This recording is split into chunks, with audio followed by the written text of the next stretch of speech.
हाँ जी class 10 students, आइए 10th class का एक इंपॉर्टेंट क्वेश्चन है एप्लीकेशन ऑफ ट्रिग्नोमेट्री का। इसको सॉल्व करते हैं। ये 2023 बोर्ड में क्वेश्चन आया था। देखते हैं इसको कैसे करना है। इसके अंदर एक इंपॉर्टेंट वर्ड है जिसको समझना है, जिसके लिए ये क्वेश्चन इंपॉर्टेंट है। पहले क्वेश्चन रीड करते हैं। क्वेश्चन कह रहा है if a pole 6 metre high cast a shadow 2.3 metre long on the ground then sun's elevation is. अब देखो क्वेश्चन को समझते हैं। एक ग्राउंड है हमारे पास, उसके ऊपर एक पोल है। क्या है? पोल है जिसकी हाइट हमें दी हुई है, कितनी है? 6 मीटर। यहां पे मान लेते हैं सन। अब सन की सनलाइट इसके ऊपर पड़ रही है, जिसके कारण इसकी ग्राउंड पे क्या बन रही है? शेडो बन रही है। मान लेते हैं ये शेडो है, ठीक है, जिसकी लेंथ हमें दी हुई है, कितनी है? 2.3 मीटर्स। ठीक है, ये फिगर इसके अकॉर्डिंग बनती है। अब इसमें इंपॉर्टेंट क्या है, यहां पे हमने खुद से एक इमेजिनरी लाइन ड्रॉ करनी है। किसके बीच में लाइन ड्रॉ करनी है?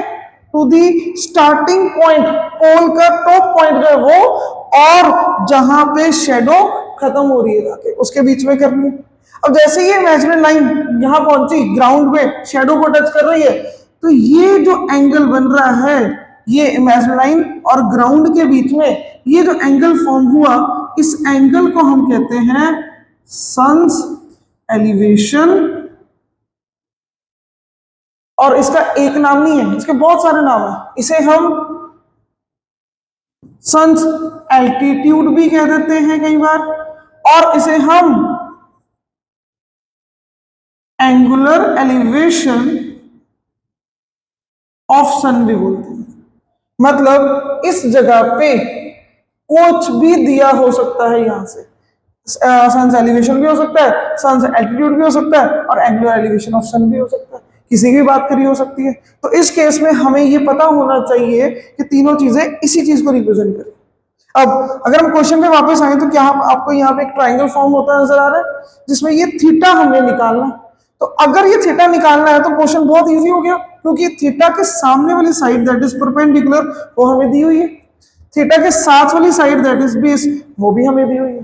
तो अगर परपेंडिकुलर बेस हमें गिवन हो किसी भी ट्राइंगल में, तो हम बहुत इजीली उसका एंगल फाइंड कर सकते हैं। कैसे?